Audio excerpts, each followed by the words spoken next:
On a pris 90 millions, on les a mis dans une poubelle ou une grosse lessiveuse, comme du temps des lessiveuses, et on a fait cramer, on y a mis le feu. Quelqu'un qui fait perdre 90 millions à une boîte, mais c'est la porte directe. Toutes les chaînes de télévision se méfient de l'investigation. Dans les groupes privés, comme celui de Vincent Bolloré, on l'a tué depuis longtemps. Dans l'audiovisuel public, on réfléchit à 2 fois avant d'égratigner l'exécutif. Aujourd'hui, pour mettre en lumière cette domestication des médias, on est obligé de faire appel à vous.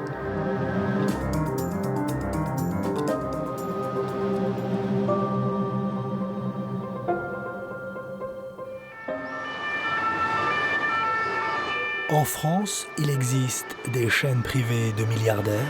Faut apprendre aux gosses de 18 ans à prendre des notes. Mais enfin, vous êtes des enfants. Mais les musulmans, ils s'en foutent de la République, ils savent même pas ce que le mot veut dire. Parfois islamophobes ou simplement un peu cheap.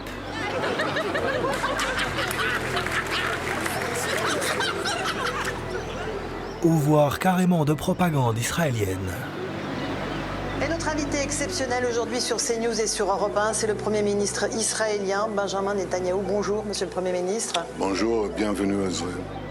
Dans ce paysage audiovisuel contaminé par de puissants intérêts privés, un village d'irréductibles Gaulois a longtemps résisté à l'envahisseur, la télé publique. Depuis les années 2000, avec votre argent, France Télévisions a fait le job en enquêtant sans concession sur les dérives de notre petite oligarchie.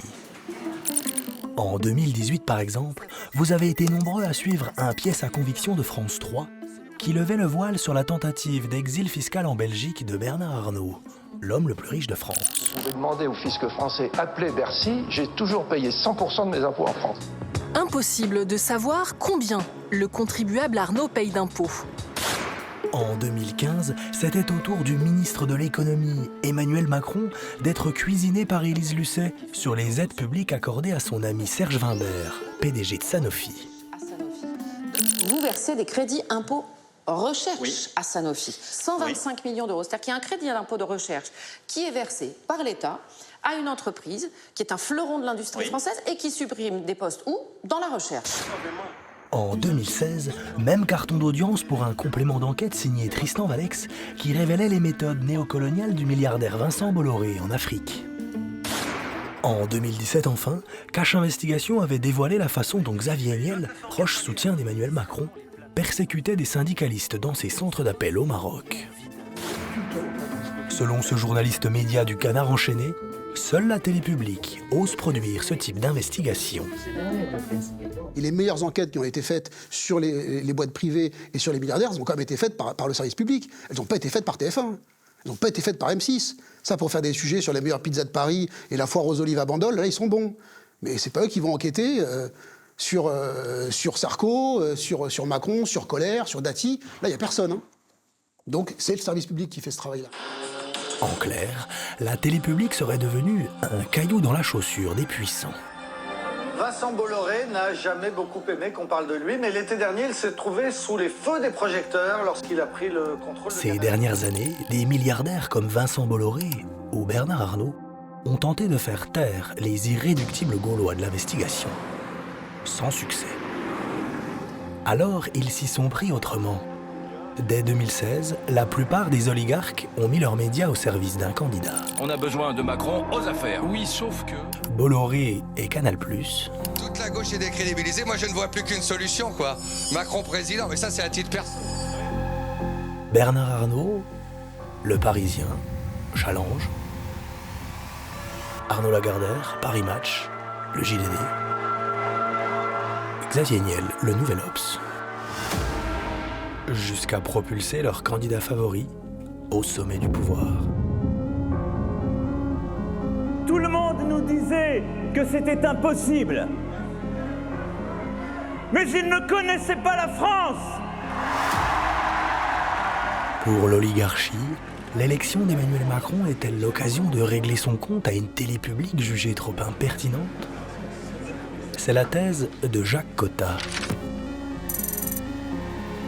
Journaliste précurseur de l'investigation à France Télé, il est convaincu que Macron était sensibilisé à la colère de l'oligarchie contre l'audiovisuel public, avant même son arrivée à l'Élysée. Est-ce qu'Emmanuel Macron, lorsqu'il arrive au pouvoir et que l'on voit les propriétaires, la grande oligarchie politico-financière médiatique, les Bolloré, les Arnaud et d'autres, qui sont très excédés par France Télévisions, et qui se disent tout compte fait, bon, le moment est peut-être venu de bousiller cette affaire et de casser ce service public d'information. C'est-à-dire ? C'est-à-dire que je pense que Macron peut être assez réceptif à un moment donné. Il peut avoir une oreille très attentive à des exigences qui tournent autour de lui, qui tournent dans son cabinet, qui tournent autour de ses conseillers. Sur le terrain, après tout, ces emmerdeurs de la télévision qui se permettent des choses que nous, disciplinés, nous ne faisons pas parce que nous sommes des gens bien élevés et qu'eux se permettent de faire en traitant des sujets qui nous mettent, nous, financiers en cause, qui te mettent toi, politique, en cause, qui veulent mettre en cause ton mode d'élection, la façon dont tu as été élu, les soutiens que tu as eus, qui nous mettent nous en cause. Non, ça c'est pas possible. Le président de la République aurait-il joué les agents de l'oligarchie contre France Télé ? Spécialiste des réseaux Macron, ce journaliste en a eu la confirmation. Ce qu'il faut savoir, c'est qu'en privé, Emmanuel Macron et son entourage, qui étaient très pro-business à l'époque, relayaient les doléances des patrons qui en avaient assez des enquêtes journalistiques produites par l'audiovisuel public, notamment l'équipe d'Élise Lucet, mais également ensuite par la suite Tristan Valex. Tristan Valex qui a eu des problèmes avec Bolloré. Il a été poursuivi à plusieurs reprises, procédure Bayon. Et donc, dès 2017, le programme de la Macronie, c'était de tuer, et en tout cas de diminuer l'influence de France Télévisions. Sauf que pour Macron, en cette année 2017, l'affaire n'est pas gagnée. Car en travers de sa route, il va trouver Delphine Ernotte, la patronne de France Télévisions. Une technocrate venue du privé, la téléphonie mobile. Premier problème pour Macron, il ne l'a pas nommée. C'est son prédécesseur François Hollande qui l'avait parachuté à la tête de France Télé en 2015. Deuxième problème, depuis 2 ans, elle tente de gagner en légitimité auprès des journalistes en se battant pour l'indépendance de la télé publique. Bonjour. Bonjour à tous. Exemple en 2015, lorsque Vincent Bolloré empêche Canal+ de diffuser une enquête montrant que dans une filiale du Crédit Mutuel, son ami Michel Lucas accepte des valises de cash et favorise l'exil fiscal. Delphine Ernotte décide courageusement de la diffuser sur France 3, quitte à laisser dénoncer en plateau la censure en cours à Canal+. Nicolas Vescovaci, ce film a eu un parcours atypique. Il était programmé sur Canal+ en mai dernier. Il a été déprogrammé. On le diffuse aujourd'hui sur le service public, sur France 3. Nous avons des preuves. Monsieur Lucas, le patron du groupe Crédit Mutuel CIC, a bien appelé Vincent Bolloré pour demander la déprogrammation de ce film. 10 ans plus tard, Nicolas Vescovaci, co-réalisateur du documentaire, rend hommage à la patronne de France Télévisions. Finalement, ce film, qui a été censuré au mois de mai 2015, a pu être diffusé début octobre 2015. Ça a été 3-4 mois quand même d'intenses négociations avec pas mal d'intermédiaires. Mais au final, France Télé nous a soutenus. On a pu diffuser ce film qui a fait, je crois, la meilleure audience à l'époque de l'émission dans laquelle il a été diffusé. Et en plus de diffuser une enquête censurée par Vincent Bolloré, Ernotte s'est un temps battue pour la télé publique. Dès la rentrée 2015, elle interpellait courageusement l'État actionnaire pour résister à des coupes budgétaires souhaitées par François Hollande. Deux messages. 1, je ne laisserai pas cette entreprise péricliter. 2, et ça c'est un message que j'ai donné à mon actionnaire préféré, je ne ferai pas tout avec moins. Delphine Ernotte, on ne s'énerve pas. Je m'énerve pas. Votre projet comporte beaucoup de... Je suis engagée, vous voyez. Oui, je vois. Je suis pleine d'énergie. Oui, on va voir dans quel domaine. 2 ans plus tard, c'est donc cette Delphine Ernotte pleine d'énergie qu'Emmanuel Macron va chercher à mettre au pas.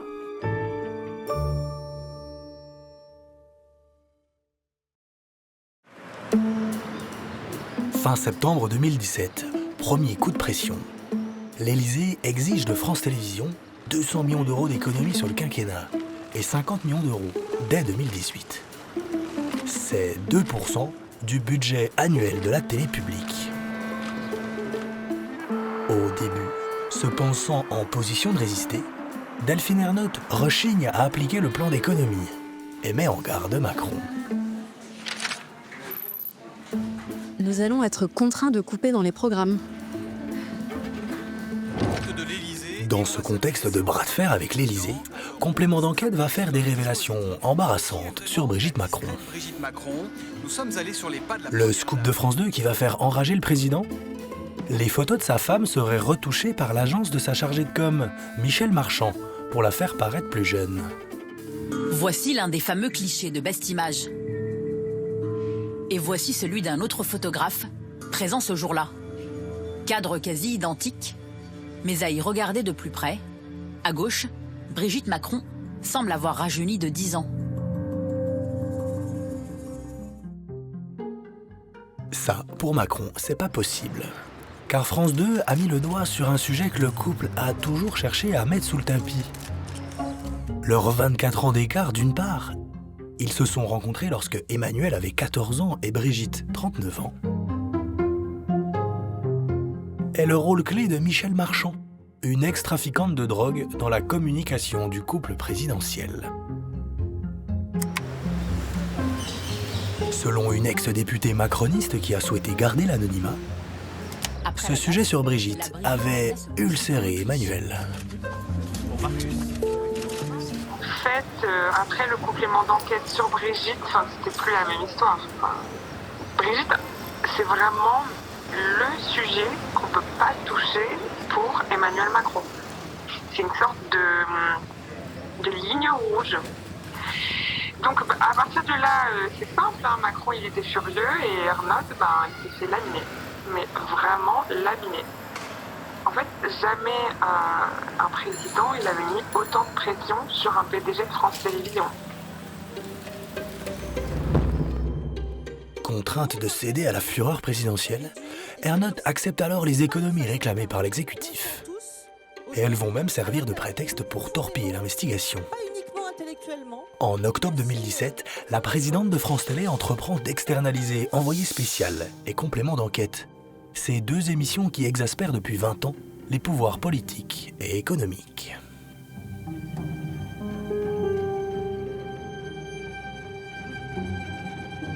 Le projet mitonné par Ernotte, une hécatombe. Sur 27 journalistes que compte Envoyé spécial et Complément d'enquête, 17 CDD pour la plupart des jeunes seraient supprimés. Sur les 10 restants, 4 CDI remonteraient au JT de France 2. Seuls 6 CDI resteraient en poste. Les marques ne disparaîtraient pas, mais les reportages seraient externalisés, c'est-à-dire confiés à des sociétés de production privées. Un tel projet aurait signé la mort de l'investigation sur France Télé, selon Jacques Cotta. Si tu es à l'intérieur de France Télévisions et que tu produis un certain nombre de choses, tu as un statut, tu as un CDI, tu as une tradition, et si on vient de dire, mon petit gars, ce que tu fais, c'est pas dans les clous, faut pas le faire, tu peux dire à la personne qui te le dit d'aller se faire voir, parce que tu fais ton métier, que tu es protégé pour le faire et que tu es là pour ça. Et tu es pas là pour autre chose. Pour des producteurs extérieurs qui dépendent du client France Télévisions, il est évidemment beaucoup plus difficile de placer des sujets qui dérangent. Pourquoi ? Parce que, après, la question est simple. Tu es à l'extérieur, tu fais un sujet, s'il te va, on te paye, s'il te va pas, tu le gardes. Si tu le gardes, alors que tu as investi pour le faire, tu meurs. C'est ça la question. Et donc, je pense que la question de l'externalisation, elle est fondamentale dans la façon dont ils ont régulé et dont ils ont voulu maîtriser l'outil lui-même et la production. L'heure de la vengeance de l'oligarchie sur les magazines d'enquête a-t-elle enfin sonné ?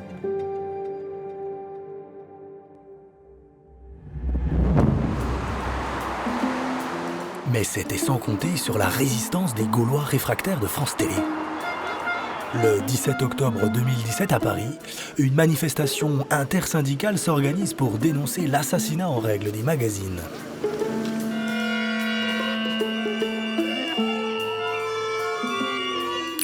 Fin novembre, alors qu'elle ne prend que très rarement la parole, Élise Lucet monte au créneau sur Twitter. Les mags du jeudi en danger. C'est l'indépendance de l'info qui est en jeu pour des raisons budgétaires. Le lendemain, dans Le Monde, la Société des journalistes de France Télé emboîte le pas. À France 2, une ligne rouge est sur le point d'être franchie. Un plan d'économie prévoit de liquider les rédactions de Complément d'enquête et d'Envoyé spécial. Sur Envoyé spécial et complément d'enquête, vous avez pu voir des reportages et des enquêtes qui n'auraient jamais pu être diffusées ailleurs. L'affaire Big Malion, les révélations sur Pénélope Fillon, un portrait de Brigitte Macron qui aurait déplu à l'Élysée, une enquête sur Vincent Bolloré qui vaut à son auteur 3 procès de l'homme d'affaires, mais aussi le prestigieux prix Albert Londres. Pour le journaliste qui avait co-réalisé l'enquête Crédit Mutuel, l'info de service public méritait effectivement d'être défendue. Quand on travaille pour le service public, on met ses tripes sur la table. On est vraiment au service des gens. Et c'est pour ça qu'un magazine comme Complément d'enquête, un magazine comme Cache Investigation sont nécessaires. Il existe très peu d'émissions d'enquête à la télévision publique, même en Europe. Il en existe, mais très peu. Et ces magazines-là, quand on les réalise, quand on les fait avec ses tripes. Et on les fait au service de l'intérêt général. Sollicités par les équipes d'Envoyé spécial et Complément d'enquête, d'anciens témoins des reportages prennent la parole sur les réseaux. Comme des médecins. Je suis médecin généticien. L'ADN, c'est le cœur de mon métier. Pour moi, Envoyé spécial, c'est l'ADN de France 2. Je soutiens Envoyé spécial. Je suis des commerçantes. Et je remercie le magazine de l'information publique et en particulier Envoyé spécial, car sans eux, je n'aurais pas jamais pu dénoncer les surfaces illicites de la grande distribution. Ou encore des ouvriers en lutte. Nous tenions à vous faire cette petite vidéo pour vous remercier du travail que vous avez fait au moment de l'annonce de la fermeture de notre site. Quand, sous pression de l'opinion publique, Delphine Ernotte renonce finalement à externaliser les magazines, Emmanuel Macron est furieux.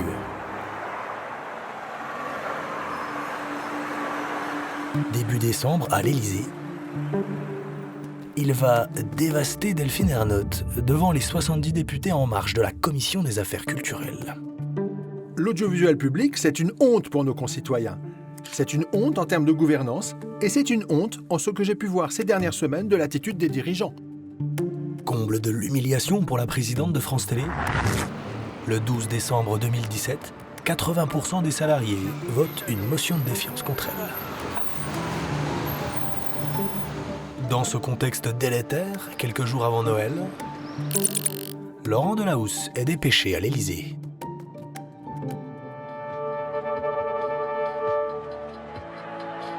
Bonsoir, Monsieur le Président. Bonsoir. On est dans votre bureau ou dans l'un de vos bureaux. Il y a quelques minutes, on m'a dit que c'était pas toujours le même bureau. Vous avez plusieurs bureaux à l'Élysée. Ici, c'est le bureau historique. Donc ça, c'est le bureau rangé. Et les dossiers que je... Voilà, ça, c'est le bureau rangé. C'est le bureau de la photo aussi. Il y avait un bureau qui était là, voilà. Qui était là. J'ai envie de vous poser une question. Est-ce que vous y passez finalement beaucoup de temps dans ce ou ces bureaux? Oui. Après ce petit point d'écho d'intérieur, Delahousse va se jeter à l'eau. Mais rassurez-vous, on n'est pas dans l'investigation. On avait découvert le candidat En Marche. On a découvert un président Macron qui court. Vous courez beaucoup depuis 7 mois. Vous avez changé, Monsieur le Président, finalement, votre statut. Vous êtes plus simplement président de la République, là, depuis quelques jours. Vous êtes leveur de fonds pour la planète. Vous avez en fait, mis en place un nouveau leadership et en même temps, la volonté, d'un capitalisme écologique nouveau, c'est ça aussi? Monsieur le Président, on arrive en fin d'année, ça fait 7 mois que vous êtes président de la République. Vous leur dites quoi aux Français? Il y a ce sapin qui est là, c'est une période particulière pour les Français. Vous leur dites... n'ayez pas peur de toutes ces révolutions que je leur vous propose. Après cette petite câlinothérapie présidentielle, Delahousse prend son courage à 2 mains pour évoquer enfin le sujet qui fâche, le financement de l'audiovisuel public. Une question qui concerne les Français, les spectateurs et les salariés du groupe France Télévisions. Delahousse rappelle alors au président la spécificité de France Télé. Il y a des contenus assez importants, assez exceptionnels. Voilà, non mais exactement. D'enquêtes, de documentaires, vous ne verrez nulle part ailleurs. Problème, Macron va alors laisser entendre que le privé fait aussi bien le job. Il y a beaucoup d'autres chaînes qui les ont aussi. Après avoir vanté les mérites du privé, Macron va avancer une idée. Fusionner l'audiovisuel public. Écoutez bien. Mais quelle est l'exclusivité? Il y a un particularisme quand même au travail du service public. C'est ce fonds, mais est-ce que c'est forcément sur la télévision hertzienne? Et comment on peut mieux mutualiser les choses entre la radio, la télévision, le digital, les autres usages? Message reçu 5 sur 5 par une Delphine Ernotte bien décidée à se racheter une bonne conduite macroniste. La fusion de Radio France et France Télé voulue par Macron? Bah tiens, en octobre 2018, devant des députés, elle se mettait à chanter les louanges de ce projet macroniste. Alors ce champ des coopérations, on a commencé à l'élargir, notamment avec Radio France. Les économies demandées par Macron que Ernotte rechignait à mettre en œuvre ? Désormais, ça semble possible. Alors c'est pas facile, parce que c'est des montants qui sont pas petits, mais je pense qu'on a la capacité, le savoir-faire en interne pour faire ces innovations, ces réformes et dégager donc à la fois de nouvelles perspectives sur le numérique et faire les efforts d'économie demandés. Et comme pour se conformer à la culture du privé si chère aux macronistes, Delphine Ernotte va recruter comme numéro 2 à la direction des programmes un ponte de TF1, Takis Candilis. Après une carrière commencée sous l'égide de Patrick Lelay, alias le temps de cerveau humain disponible pour les annonceurs, Candilis était ensuite parti bosser chez Banijay, le groupe de Stéphane Courby. Au début des années 2000, ce producteur milliardaire avait fait découvrir à la France les délices de la télé-réalité. 11 célibataires coupés du monde, dans un loft de 225 mètres carrés. Filmé 24 heures sur 24 par 26 caméras et 50 micros. Après Love Story, Banijay produit aujourd'hui les jeux de France Télé comme Fort Boyard, mais aussi des animateurs comme Nagui, Cyril Hanouna et toute une galaxie d'influenceurs. En 2019, quand Takis Candilis, l'homme de Banijay et TF1, arrive à France Télé, il va commencer par laisser son épouse, l'actrice autrichienne Babsi Steger, venir faire la promo de ses produits de beauté sur le plateau de France 5. Tranquille. Bonjour, vous êtes comédienne, coach de vie en nutrition, vous animez des ateliers de cuisine et de beauté naturelle et vous tenez le blog Les Conseils de Babsi. Oui. Le Canard enchaîné découvrira qu'elle y vend des huiles magiques de beauté pour la modique somme de 85 €, les 20 millilitres. Grâce à France 5, la femme du patron va pouvoir faire des bonnes affaires aux frais du contribuable. Merci France Télé.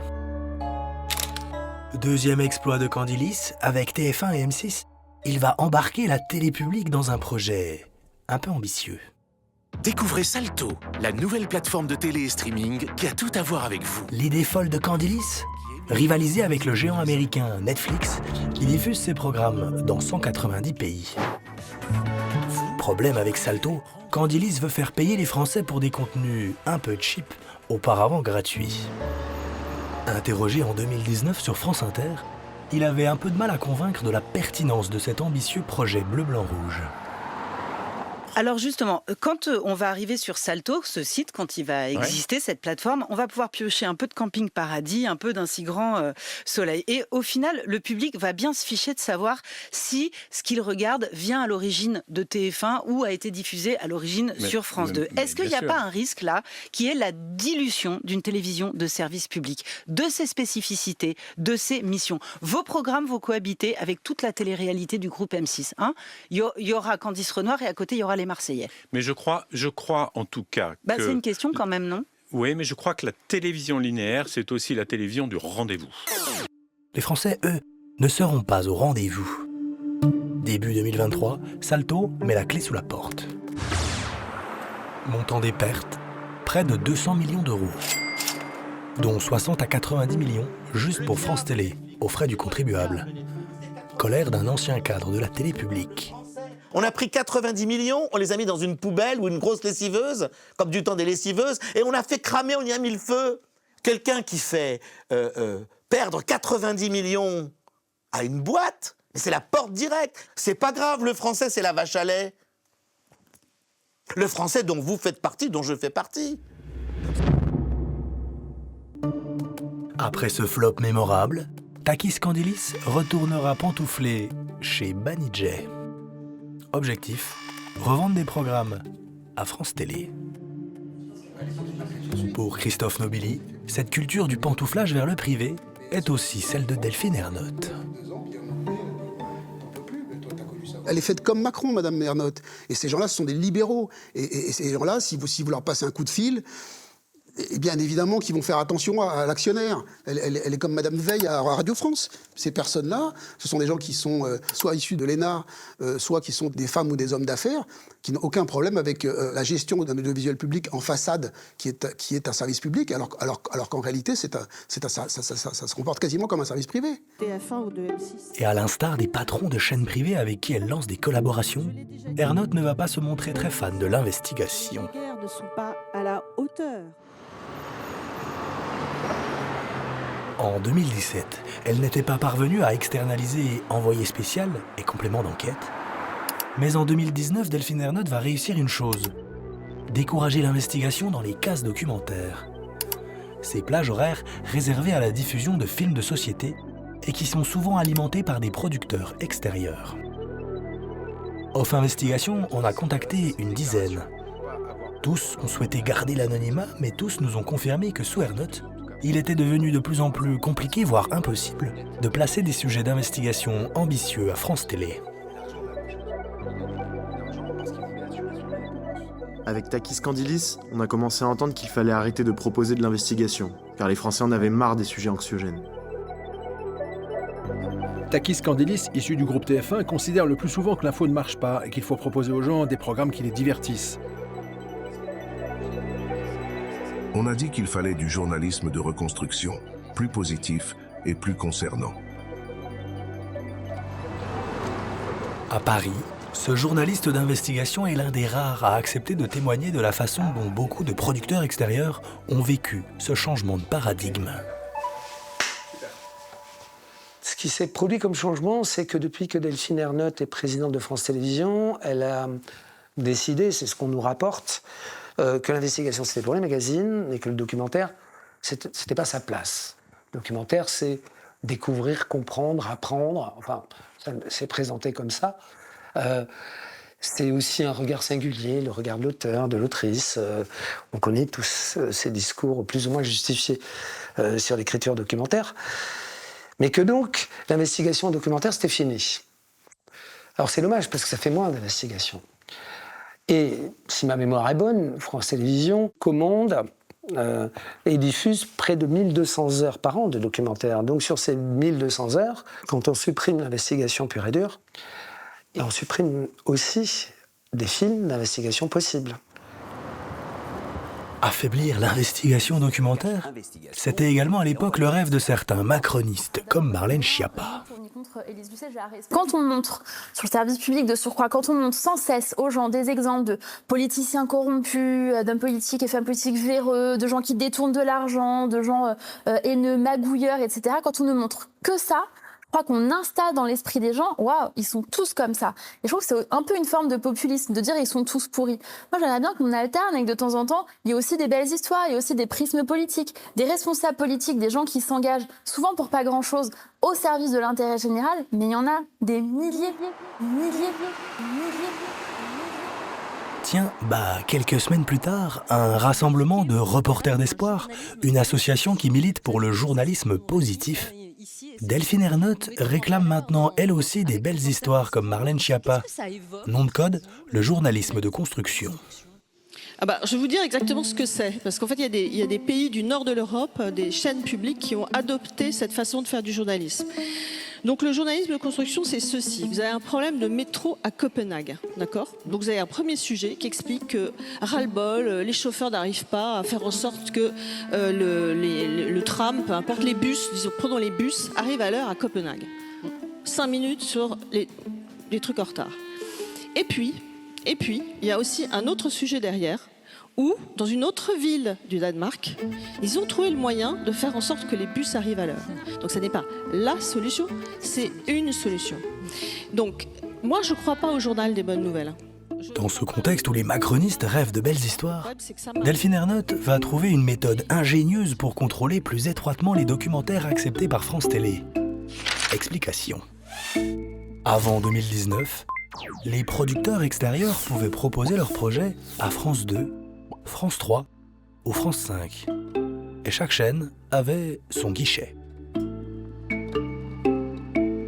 Avant 2019, on pouvait aller taper à la porte de France 5 en disant bah là, j'ai une investigation à te proposer. Alors, soit pour Le Monde en face, soit pour d'autres cases. Et si ça passait pas? Et si ça passait pas, on pouvait très bien ensuite aller voir France 3 ou France 2. Et chaque chaîne étant décideuse des contenus qu'elle acceptait de prendre et de diffuser, ça donnait plus de possibilités. Sauf qu'en mars 2019, Delphine Ernotte fusionne tout pour créer un guichet unique des documentaires. À sa tête, Catherine Alvarez, une productrice venue du groupe Lagardère qui a désormais un droit de vie ou de mort sur tous les documentaires proposés à France Télé. Pour Jacques Cotta, c'était une manière d'accentuer le contrôle de la direction sur l'éditorial. Le guichet unique, ça veut dire qu'il y a une personne de confiance qui est chargée d'analyser tous les dossiers et de dire oui ou non, que ce soit sur France 2 ou sur France 3. Et donc c'est une maîtrise totale et c'est non plus le caractère propre du métier qui domine, c'est en gros l'intérêt recherché par les gens qui dirigent la télévision, qui vont faire qu'un sujet est accepté ou pas. Au risque que si ça dérange, c'est non? Ah bien, c'est pas au risque. C'est à mon sens, c'est si ça dérange, ce sera non.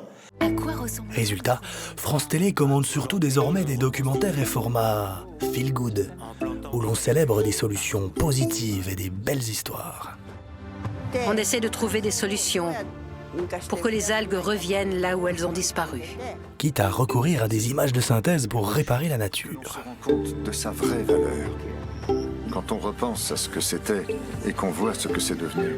Autre tendance des médias mainstream un peu en mode Netflix, faire des films sur les narcotrafiquants et autres drames de l'actualité qui permettent de ne pas trop questionner les dysfonctionnements des pouvoirs. À la tête de ce réseau. Témoignage de la journaliste d'investigation qui avait enquêté sur Bernard Arnault en 2018. Il en possède près de 47%. J'ai l'impression qu'il y a un côté un peu Netflix de la série voilà, sur le narcotrafic, la drogue, machin. Les gros méchants. Les gros méchants. Je me pose la question, est-ce que ça ne permet pas de détourner le regard de la délinquance en col blanc? Et qu'à côté de ça, l'évasion fiscale continue et que Bernard Arnault, entre le moment où j'ai fait mon enquête et aujourd'hui, je crois qu'on est passé de 58 milliards à 200 milliards, mais c'est délirant, quoi, en fait. Et à côté de ça, les services publics sont par terre, il manque 2000 profs. Hein. Voilà, il y a plus assez de profs pour éduquer nos enfants. Voilà, et en même temps, moi, ce que je vois, c'est ça, c'est cette tendance à faire des séries sur les narcotrafiquants. Et je me dis, mais est-ce qu'il y a encore de la place pour ce travail d'enquête qu'on a fait pendant ces années florissantes de l'investigation? Ouais. Il y a un seul sujet où tout le monde est prudent à France Télé, c'est la politique. Mais c'est là où les responsables de France Télé, les responsables des programmes, se posent plus de questions. Parce que, par exemple, M. Sarkozy, qui a beau avoir abandonné la politique, est toujours un homme influent. Parce qu'il est très difficile, forcément, d'enquêter sur la présidence de la République, de se faire d'influence. Qui peut aujourd'hui diffuser un vaste documentaire d'enquête sur la manière dont la présidence de la République a pu fonctionner ces dernières 5 ou 7 années? Pas grand monde. En 2017, sidéré par l'ascension éclair d'Emmanuel Macron, Jacques Cotta avait tenté d'enquêter sur le phénomène pour France 2, sans succès. Comment est-ce qu'un individu qui est un illustre inconnu du public arrive à être président de la République en 2 ans? Quel soutien? Quel financement? Quels appuis politiques? Quelle histoire? Quelle orientation? C'est ça qui m'intéresse, c'est ça que je veux traiter. Un sujet clé, en effet. Eh bien, ce sujet-là, il a été impossible de le traiter. On m'a pris pour un fou lorsque je l'ai proposé. Le sujet que je voulais traiter, c'était le système lui-même. Eh bien, ça n'a pas été possible de le faire. En cette année 2017, France Télé préférera commander un film à un ami du président, Bertrand Delay. Une belle histoire, celle-là, pour les 1 an de Macron à l'Élysée. Un documentaire où le président enchaîne les satisfecit à la gloire du président. C'est une formidable bataille, donc c'est tout sauf un sacrifice. Pendant plus de 9 mois, nos caméras ont suivi le président dans son baptême du feu. Est-ce que c'est facile d'être président? C'est pas plus difficile qu'autre chose. D'abord, je l'ai voulu. Découvrez une liberté de parole peu commune. On est dans une trajectoire sur une courbe qui est ascendante sur le terrain de la prise en main et de la maîtrise des contenus de la télé. Voilà. Et on en arrive là, où on vous dit aujourd'hui ouvertement, c'est plus possible. Et où d'ailleurs on conduit des gens à se dire eux-mêmes, je ne vais pas le proposer parce que je sais que ce ne sera pas possible, donc je ne fais plus mon métier volontairement. Et c'est ça qui est terrible. Ce qui est terrible, c'est qu'on arrive, à mon avis, à façonner sur un mode orwellien le caractère même du journaliste d'investigation, de ce qu'il devrait être, et qui d'ailleurs se persuade lui-même, parce qu'il faut bien vivre, que tout compte fait, il ne peut rien, mais que c'est comme ça. De petits renoncements en petits renoncements. Absolument, oui. Eh oui. Et cette lente prise de contrôle macroniste ne va pas entraver que les documentaires. Elle va aussi contaminer certains plateaux du service public. Voici comment.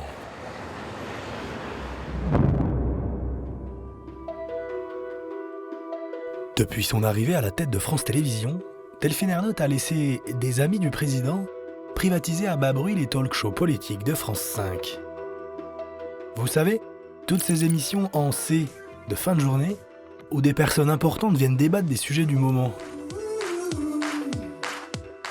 Le point commun de toutes ces émissions à l'ambiance bourgeois-bohème, Delphine Ernotte les a confiées à 2 gros producteurs privés, proches de Macron.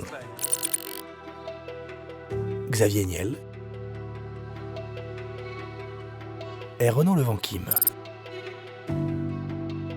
Ancien producteur du grand journal de Canal+, Levanquim a été débarqué de sa boîte de prod par Vincent Bolloré en 2015. Il a ensuite fondé Brut et Together, qui produit depuis 2016 les émissions de Karim Rissouli, C'est ce soir, et de Thomas Negaroff, C'est politique. Chaque année, Levanquim générerait près de 40 millions d'euros de chiffre d'affaires grâce à France Télé.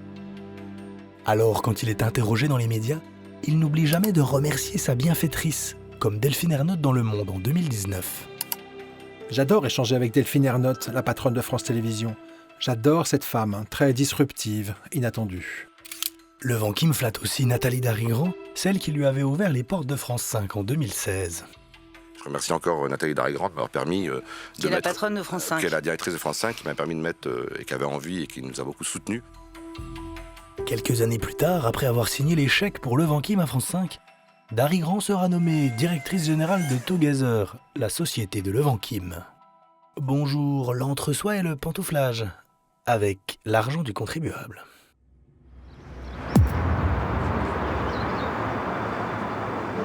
Et aux côtés de Levanquim à France 5, un autre mastodonte privé se taille depuis quelques années la part du lion à France Télé. Le groupe Media One, contrôlé par le fonds d'investissement américain KKR.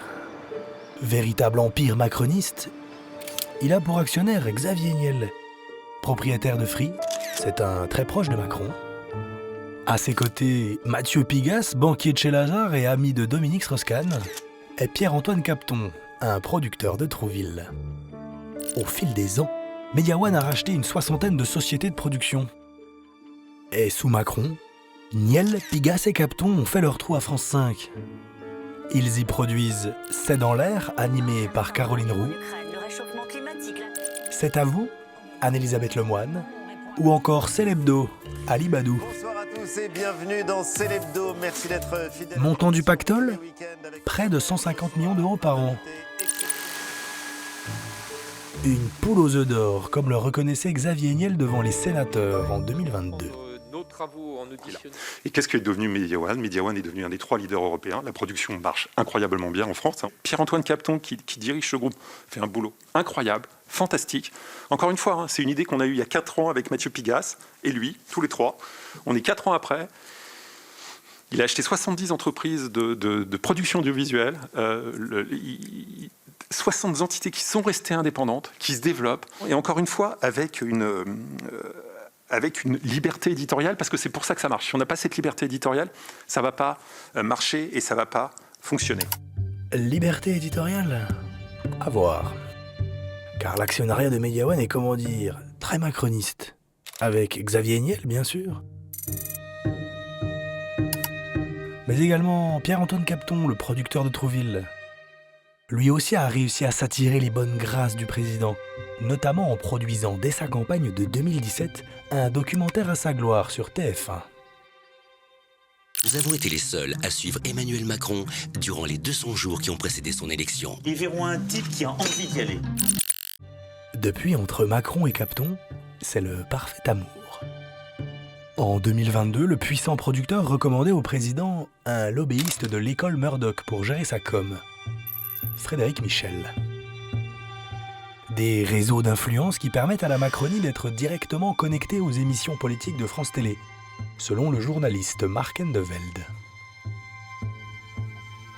Sur les fameux talk-shows, c'est Renaud Levanquim qui lui produit C'est ce soir et c'est politique. Pierre-Antoine Capton produit C'est dans l'air, C'est à vous et C'est l'hebdo. Donc tous les grands talk-shows de l'audiovisuel public sont aux mains de ces deux gros producteurs-là. Et Frédéric Michel est autant copain de Pierre-Antoine Capton que de Renaud Levanquim. Frédéric Michel, il va évidemment rapprocher l'Élysée de l'audiovisuel public par l'importance de ces talk-shows-là. Bonsoir. Résultat, à chaque fois que le président veut se rendre beau et cool pour draguer les électeurs de centre-gauche, il va sur C'est à vous. Pour rigoler complice avec la bande de Capton, quelques jours avant le second tour de l'élection présidentielle en 2022, on était ravis de recevoir un président candidat ici sur notre plateau. Une question, monsieur le président. ou alors en décembre 2023, où il avait rendu hommage à un Depardieu accusé de viol en plein débat sur la très contestée loi immigration. Moi, je suis un grand admirateur de Gérard Depardieu. Un an plus tard, à l'Élysée, en remerciement de ses bons et loyaux services, le président de la République décernait à Pierre-Antoine Capton, le producteur de C'est à vous, une Légion d'honneur. Le syndicaliste de France Télé Jean-Jacques Cordival dénonce depuis 10 ans ce petit entre-soi. C'est quoi le problème que des émissions du service public politique soient trustées par des amis du président ? Vous voyez pas un problème quand vous avez ça, vous me dites quel est le problème si des émissions politiques sont trustées par des amis du président ? C'est, je sais pas, l'impartialité, le pluralisme, la véracité. Il y a quelque chose qui va pas. Pierre-Antoine Capton, que le président de la République a décoré de la Légion d'honneur récemment. Voilà. Et Xavier Niel, qui est allé faire la pub pour sa nouvelle box sur l'émission de France 5 qui produit sur France Télévisions. Ah bon ? Ce que vous vendez, c'est la nouvelle box Ultra. Ah oui, c'est vrai. Niel vend des box aussi. Alors, fin janvier 2024, il était allé en faire la promo sur son plateau, en répondant aux questions de son employé. Pratique. Vous l'avez présentée ce matin. Elle coûte 50 € la première année, 60 € les années suivantes, avec toutes les plateformes de streaming, Netflix, Amazon, Disney et Canal+. L'Ultrabox qui est plus chère que la précédente, la Delta, mais qui reste très concurrentielle. Voilà. Et il a d'ailleurs été sanctionné un peu pour ça par le CSA, qui a dit il faut être vigilant quand même. Hein. Voilà, il faut être vigilant. Donc oui, aujourd'hui, vous avez des gens qui sont proches du président, mais que tout le monde connaît, Xavier Niel et Pierre-Antoine Capton, qui sont dans Media One. On est en conflit d'intérêts évident, permanent, c'est pas possible autrement. Comment voulez-vous dire ça C'est une évidence qu'il y a un conflit d'intérêts. Sous Emmanuel Macron, Delphine Ernotte aura donc accepté bien des compromissions. Je ne ferai pas tout avec moins. 3 ans plus tard, les économies réclamées par le chef de l'État ont été concédées. C'est quand même un effort de près de 400 millions qu'il faut qu'on arrive à trouver. La télé publique s'est lentement privatisée pour le plus grand bonheur des amis de Macron. L'investigation a été éliminée des cases documentaires. La télé privée façon TF1 M6 érigée en modèle. Pour des contenus aseptisés, voire complètement macronisés. La révolution de la planète est en marche. En 2020, c'est avec ce bilan très Macron-compatible que Delphine Ernotte se présente devant le CSA pour être renouvelée pour un 2e mandat. C'est un honneur pour moi et une joie de venir présenter devant vous ma candidature à la présidence de France Télévisions. La télévision publique, c'est une formidable entreprise de rêve qui se heurte aux réalités. La télévision publique, c'est contribuer à un projet de société. Tout Tout en novlangue macronienne, Delphine Ernotte va chanter les louanges d'une fusion de l'audiovisuel public prônée par Macron, mais décriée par ses troupes. Écoutez bien. Je ne sais pas encore, mais j'ai des convictions. La première, c'est que l'union fait la force. Il faut poursuivre la dynamique de projets communs au sein de l'audiovisuel public. Parce que c'est par des projets emblématiques qui rassemblent les énergies que nous allons progressivement construire une holding par la preuve. Une petite musique libérale de nature à séduire le président du CSA, nommé par Macron. Le 22 juillet 2020, le gendarme de l'audiovisuel renouvelle le mandat d'Ernotte. Pour Christophe Nobili, c'est le signe qu'elle avait accepté d'être mise au pas par l'exécutif. Comment vous mettez le service public au pas? Vous lui mettez une grosse laque en disant c'est l'arme de la République, vous faites une campagne contre Ernotte, vous lui serrez les budgets, vous lui enlevez 20 millions par-ci, 40 millions par-là, vous la sonnez.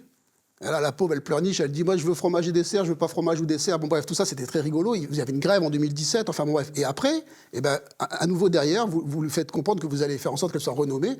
Et là, elle redevient gentille. Vous redevenez gentil avec elle. C'est comme les maris violents, si vous voulez. C'est-à-dire qu'ils frappent et après ils viennent vous faire des bisous. Et c'est comme ça Eh oui, non mais c'est la même chose. Quand un PDG arrive dans une nouvelle boîte, qu'est-ce qu'il fait? Il coupe un tiers de la direction, il se comporte comme le dernier des salopards, il met les gens sous pression, il leur fait peur, puis après il va les câliner en disant toi t'es formidable. Et c'est comme ça que vous tenez les équipes. Et ben Macron il a fait pareil avec Ernotte. Il arrive, il lui baisse les budgets, il lui coupe tout. Et le deuxième mandat, ça roule. Macron sera plus jamais emmerdé par Ernotte. Voilà, sera plus jamais emmerdé par Ernotte. Informe, élève et émancipe. Parmi les couleuvres avalées par la présidente de France Télé lors de son second mandat, la suppression de sa seule ressource financière pérenne, la redevance. Qui fondent leur autorité sur les divisions.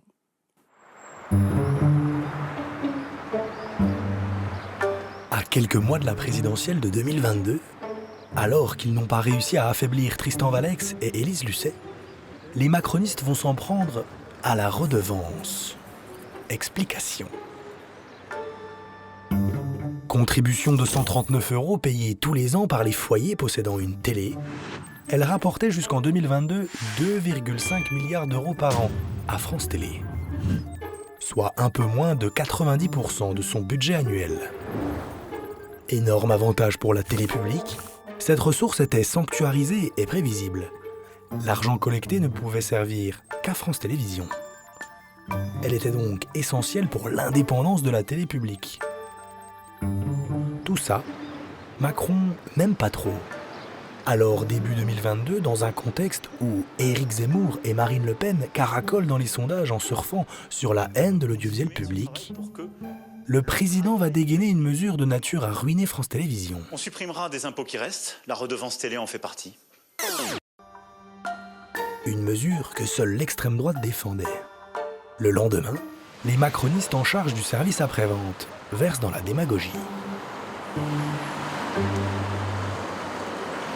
J'ai un profond respect, et on a un profond respect pour l'audiovisuel public. Ce que nous proposons de supprimer, ce n'est pas le financement de l'audiovisuel public, c'est l'outil, c'est-à-dire la redevance, c'est-à-dire faire payer aux Français, à 28 millions de Français, 138 €, quel que soit leur revenu, avec la même contribution qui est versée, dans un contexte, vous le savez aussi. L'argument du pouvoir d'achat, c'est bidon. L'argument de redonner de l'argent aux ménages, c'est bidon. La réalité, c'est que en supprimant la redevance, d'abord, on met une pression supplémentaire sur le service public, sur l'audiovisuel public, sur France Télévisions, et on oblige le service public à compenser en ayant recours à la publicité. Et donc, à se mettre dans les mains du service privé. Et donc, mécaniquement, et d'ailleurs on le voit, on a régulièrement des magazines d'investigation qui ne peuvent pas aller sur certains terrains parce que derrière il y a un annonceur, ou il y a un potentiel annonceur. C'est aussi simple que ça. Une fois réélu à l'Élysée en 2022, Emmanuel Macron confirme que France Télévisions ne sera plus financée par la redevance, mais par une fraction de TVA. Problème, contrairement à la redevance qui était sanctuarisée, cette part de TVA peut être baissée au gré des lois de finances, et donc au bon vouloir de l'exécutif. En supprimant la redevance, on supprime un budget qui est fléché directement, automatiquement, vers la télévision publique. C'est-à-dire un budget qui est sécurisé, auquel on ne peut pas toucher. En remplaçant ce budget par une taxe, par de l'argent prélevé sur la TVA, on permet au gouvernement d'intervenir directement sur le budget de France Télévisions. En fait, de jouer en plus ou en moins avec l'argent public qui doit financer France Télévisions. Donc il y a une vraie attaque au financement pérenne d'un outil majeur de la liberté d'informer, franchement. À France Télé, c'est la stupéfaction. Comme pétrifiée, Delphine Ernotte ne moufte pas. Alors Macron accélère, quitte à faire dans la provoque. À la culture, le ministère de tutelle de France Télévisions, le président nomme en janvier 2024 la très sarkozyste Rachida Dati. Un choix tout sauf anodin. En 2008, avec Nicolas Sarkozy, ils avaient déjà tout fait pour couper les vivres de France Télé, notamment en supprimant la pub après 20h.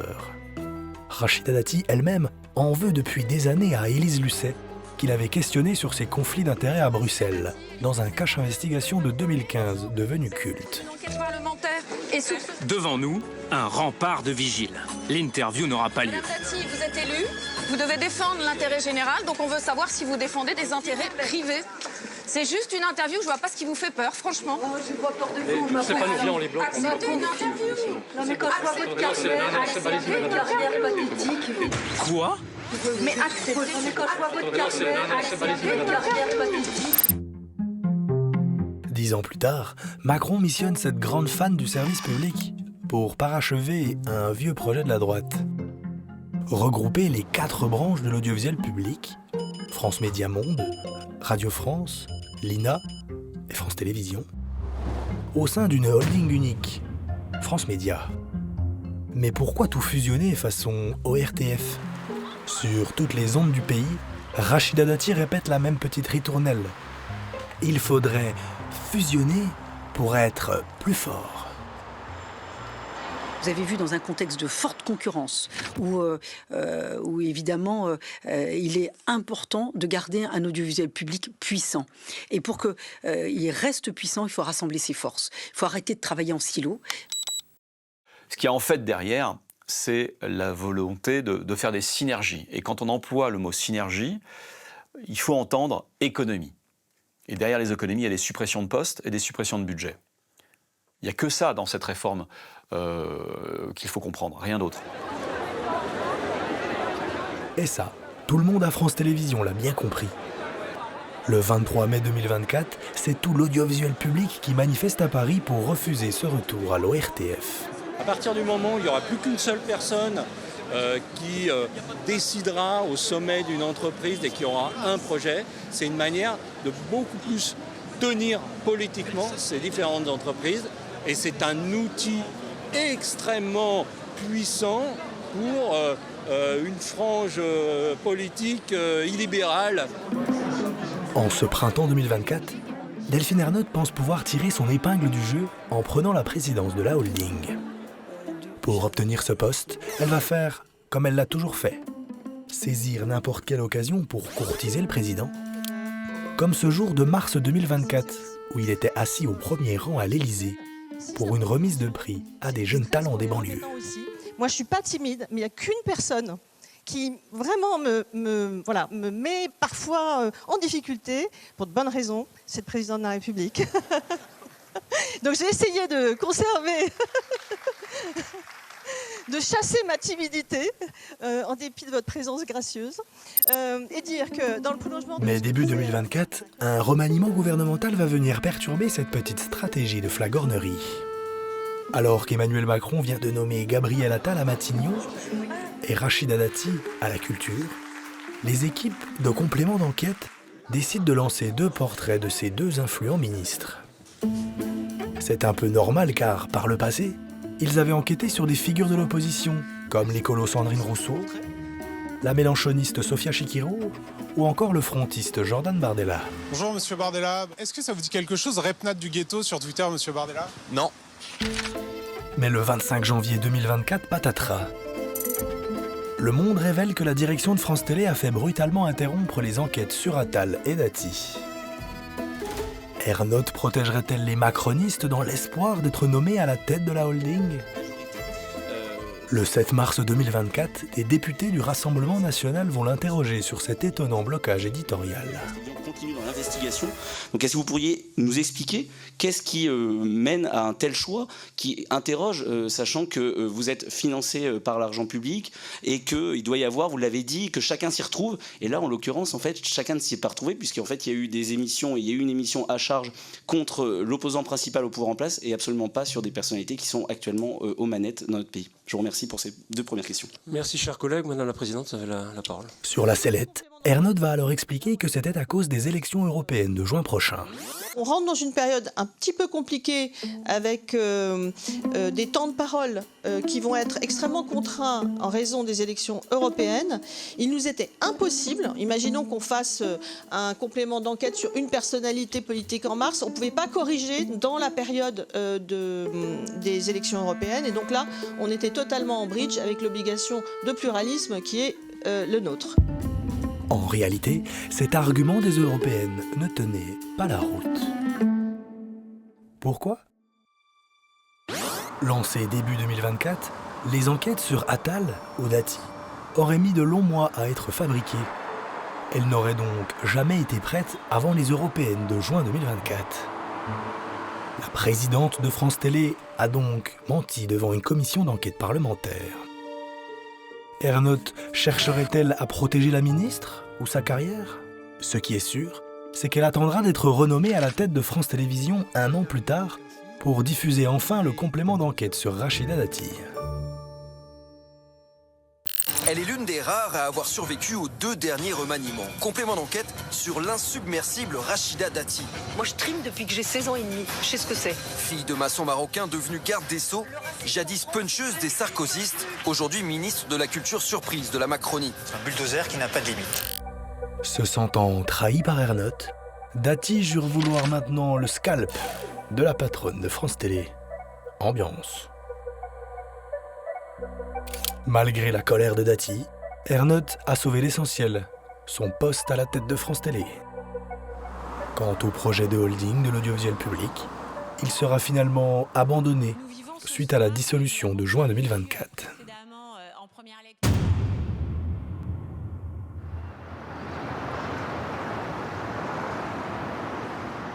À force de céder du terrain aux macronistes, la patronne de France Télévisions va se retrouver ciblée par l'extrême droite. Depuis quelques années, le boss de Canal+, Vincent Bolloré, met ses médias au service d'une cause, la privatisation de l'audiovisuel public. Donc nous, on donne à France Télévisions, à Radio France, 4 milliards. Et ça, c'est sans les pubs, hein, parce qu'ils ont les pubs toute la journée aussi. 4 milliards. Privatisez-moi ça. Non mais sans rigoler. Un terrain bien labouré par Hanouna, qui a fini par se retrouver dans la bouche du Rassemblement national. Chaque année, plus de 4 milliards d'euros. 4 milliards d'euros sont engloutis dans une machine dont les dérives militantes sont désormais connues de tous. Face à ce risque existentiel pour le service public, la patronne de France Télévisions a fait un peu comme Macron, suivre le vent en dragouillant l'extrême droite. Cyril Hanouna, l'homme de Bolloré qui crache à longueur d'antenne sur le service public ? Fin 2024, Ernotte lui tressait des lauriers. C'est un immense talent, hein, Cyril Hanouna. Jordan Bardella, le chef de file du RN qui veut la privatisation ? Fin octobre 2025, la grande messe du JT de 20h lui ouvrait grand ses portes pour parler de ses livres, édités chez Bolloré. Ce livre paraît à 1 an et demi de l'élection présidentielle. C'est quoi ? C'est un livre-programme ? C'est le livre d'un candidat ? Et sur France TV Info, la chaîne 100% en continu du service public, on recrute désormais des chroniqueurs de chez CNews, comme Nathan Dever et Paul Melun. Pour parler de quoi ? On vous laisse deviner. Moi je propose à Nathan. Les Français, ils veulent qu'à un moment donné, il y ait une politique migratoire ferme. Michel Barnier, le prédécesseur de François Bayrou, avait eu ces mots, il avait dit une politique migratoire ferme et humaine. On peut concilier les deux. Du Bolloré bas de gamme, voire pire. Début 2025, la famine s'aggrave à Gaza et l'ONU alerte sur un risque de génocide en cours commis par l'armée israélienne. Alors que le bilan s'élève déjà à 15 000 enfants morts dans la bande de Gaza, le président américain Donald Trump poste sur ses réseaux sociaux une vidéo générée par l'IA. Sur la tragédie du peuple palestinien, il rêve d'une Riviera de luxe, avec hôtel et café. Une propagande délirante qui inspire manifestement le service public. Attention, cette séquence est financée par nos impôts. La bande de Gaza en Riviera, est-ce que ça a du sens pour le professionnel du tourisme que vous êtes? La bande de Gaza a des atouts, on l'a déjà dit.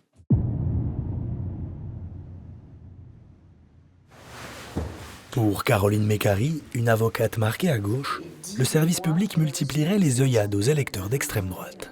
Le service public a peur de perdre, entre guillemets, ses parts de marché.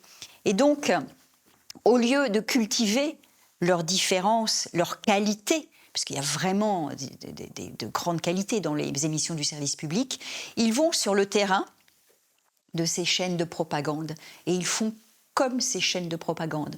D'où mon propos, ce sont des valets et des courtisans qui sentent venir le pouvoir de l'extrême droite.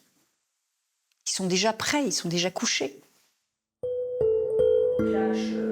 Lors de l'épisode Calomnie. Suivre le vent, en copiant un peu piteusement les médias de Vincent Bolloré.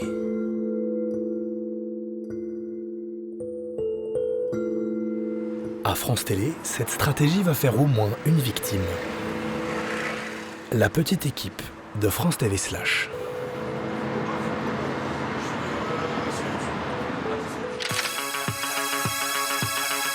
Un média 100% numérique lancé par Delphine Ernotte en 2018. Avec un objectif, rameuter la génération 18-25 vers des contenus de service public. Dès son lancement, la petite équipe de Slash avait assumé une ligne très en défense de l'écologie et des minorités de genre. Aussi le moment de comprendre pourquoi inclure tous les genres, qu'ils soient binaires ou non, dans la société a son importance. Par exemple,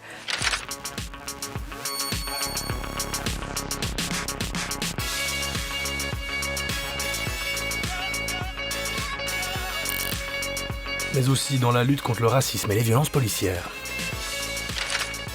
En 2020, France TV Slash promeut le travail du photographe marocain Elias Grieb. Une série de portraits de jeunes victimes de violences policières. En bas du post Insta qui évoque son travail, l'équipe de Slash précise que le photographe marocain reversera les bénéfices de la vente de ses portraits au comité Justice pour Adama Traoré, un jeune franco-malien tué par des gendarmes à Beaumont-sur-Oise en 2016.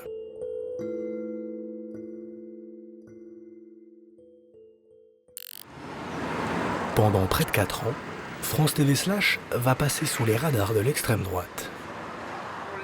Jusqu'en 2022. Pendant la présidentielle, une campagne où toute la galaxie médiatique de Vincent Bolloré booste les idées réactionnaires, un mystérieux chargé de mission au MEDEF lance une pétition. Vous saviez que votre argent finance un média public ouvertement idéologique et militant? Information biaisée qui ne respecte pas son obligation de neutralité. Ce média est en roue libre. Un procès en wokisme qui rassemble seulement 30 000 signataires, mais qui va faire vaciller toute la maison France Télé. Par peur des oukases de l'extrême droite dans cette nouvelle bataille culturelle, l'état-major de France Télé va désormais surveiller Slash comme le lait sur le feu. Témoignage d'une ancienne de la rédaction. Il y a eu la pétition et à partir de là, ils ont commencé à être beaucoup plus frileux. Ça a été le jour et la nuit, la hiérarchie de France Télé, qui jusqu'ici nous laissait faire ce qu'on voulait, quasiment, a commencé à vraiment mettre son nez dans ce qu'on était en train de faire. Et à partir de là, il a fallu qu'on envoie tout ce qu'on faisait au service déontologique, pour qu'il valide tout. C'est allé très très loin. En fait, on s'en est jamais remis. Moi, je me rappelle qu'au départ... au tout début, quand c'est arrivé, le gérant de Slash il nous disait vous inquiétez pas, c'est la vie normale du service public en temps de campagne présidentielle, ça va revenir à la normale. Ça n'est jamais revenu à la normale. En janvier 2024, pour remettre de l'ordre, Delphine Ernotte missionne un ancien cadre marketing du groupe TF1, Alexandre Dureux. Un ex-cadre de Slash a accepté de nous raconter comment la rédaction avait été mise au pas. Quand je suis arrivé à Slash, Alexandre Dureux, il m'a dit qu'il fallait qu'on arrête de parler des sujets de lutte de genre LGBT ou d'antiracisme. Il m'a dit qu'il fallait qu'on aille sur une ligne édito plus ouverte, plus positive. Et donc d'intégrer des nouvelles thématiques. Du sport, de la culture, de musique, cinéma, littérature et de mettre de l'humour aussi. Mais il fallait qu'on arrête de parler des sujets politiques.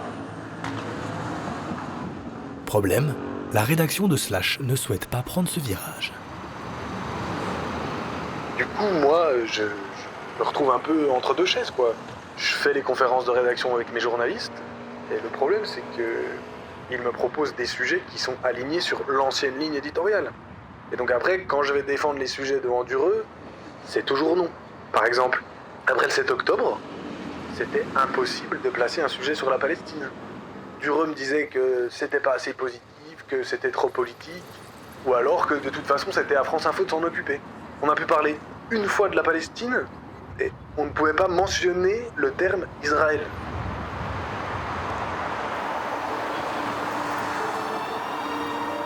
Cette impasse éditoriale va finir par trouver son dénouement dans une réunion de juin 2025.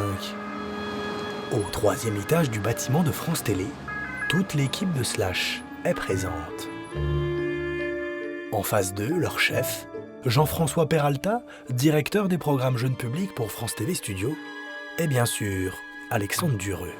Off Investigation a réussi à se procurer un enregistrement de cette réunion. Très vite, Dureux prend la parole. Déjà, je tiens à vous remercier collectivement et individuellement pour tout le travail effectué. Moi, de ce que je vois depuis 18 mois, et puis pour celles et ceux qui sont là depuis plus longtemps, pour tout ce que vous avez apporté à Slash et à France TV. Après les avoir massés avec un peu de pommade, l'ancien cadre marketing de TF1 va leur expliquer que les engagements d'hier ne sont plus ceux d'aujourd'hui. Slash s'est construit sur une proposition qui correspondait aussi à l'état d'esprit il y a quelques années, avec une position plus affirmée, voire parfois très engagée, voire militante sur certains sujets. On a essayé au fil du temps de changer un peu le positionnement, et là il y a une volonté globale de marquer, non pas une rupture, mais une étape de passer à autre chose. Au fil de la réunion, ils comprennent qu'ils vont tous être virés. Et passer à autre chose, ça a amené collectivement à prendre cette décision, une décision qui n'a pas été simple. Pas simple à prendre, évidemment, pour des raisons. Certains employés sortiront de la réunion en pleurs. Et devinez qui Delphine Ernotte choisira pour les remplacer? Les équipes de Renaud Levanquim, bien sûr. Au menu de France TV Slash désormais, une offre aseptisée qui ne fait pas de vagues. Très peu de politique, beaucoup de sport, de la culture, ou les belles histoires de l'influenceur patriote Thibaut InShape. Sous la pression de l'extrême droite, Delphine Ernotte aura donc lâché en race campagne la rédaction de Slash. Pour ce journaliste du Canard enchaîné, la patronne de France Télévisions avait des convictions, comment dire, à géométrie variable. De la privatisation du service public, ça ne la dérange pas au fond. Demain, elle repartira dans le privé, elle refera sa vie. Tout ce qui l'intéresse maintenant, c'est d'organiser sa sortie. C'est franchement pas des gens qui ont un attachement particulier au service public, c'est pas vrai. Ernotte, elle a été piétinée pendant des années, elle a jamais fait rempart de son corps, elle s'est jamais elle a jamais allé prendre la parole à la télé, se mettre à hurler. Vu ce qu'on faisait à son groupe public, elle a accepté des tas et des tas de choses. Et en échange de ça, elle est toujours là. Et demain, s'il y avait une privatisation du service public et qu'on disait à Mme Ernotte, vous resterez PDG de France Télé avec un salaire 3 fois plus important, elle ne va pas partir, elle ne va pas dire non, moi le service public, il a été piétiné, je préfère m'en aller, elle ne va pas se draper dans un espèce de... Elle est faite comme Macron, Mme Ernotte. Pris entre le marteau des macronistes qui veulent l'affaiblir et l'enclume de l'extrême droite qui veut la privatiser, Delphine Ernotte aura passé 10 ans à manœuvrer pour ménager tout le monde. Désormais sans ressources sanctuarisées et à la merci du politique. Le bateau ivre France Télé vogue, sans cap clair, ni ambition éditoriale bien définie. En face, les puissances de l'argent semblent savourer leur revanche sur la télé publique. Pour continuer leur accumulation et in fine leur domination, les puissants ne veulent plus qu'une information de service public vienne perturber leurs affaires. Et cette dérive autoritaire française n'est pas un cas isolé. Aux États-Unis ou en Europe, partout où elle prend le pouvoir, l'extrême droite alliée à la droite traditionnelle comme Giorgia Meloni en Italie ou Viktor Orban en Hongrie a transformé la télé publique en un vaste instrument de propagande à leurs mains. En 2025, après avoir affaibli les milieux démocrates américains, Steve Bannon, ancien conseiller pour l'Europe du président Donald Trump, mettait en garde sur Arte les milieux progressistes du vieux continent. Écoutez bien. Autour de Trump, il n'y a que des guerriers, d'accord? On n'a peur de personne et rien ne nous arrêtera. On sait bien que vous autres n'êtes qu'une bande de lopettes et on vous fera plier, vous aussi, à la télé publique. Parce qu'au fond, vous ne croyez même pas à ce que vous faites. Alors vous plierez. Comme les cabinets d'avocats, les universités, les médias, toutes ces institutions. Vous plierez parce que nous, on ne lâchera rien. Jamais. Le village gaulois de l'audiovisuel public se laissera-t-il balayer par cette offensive trumpiste qui risque de déferler sur l'Europe et la France? Réponse en 2027.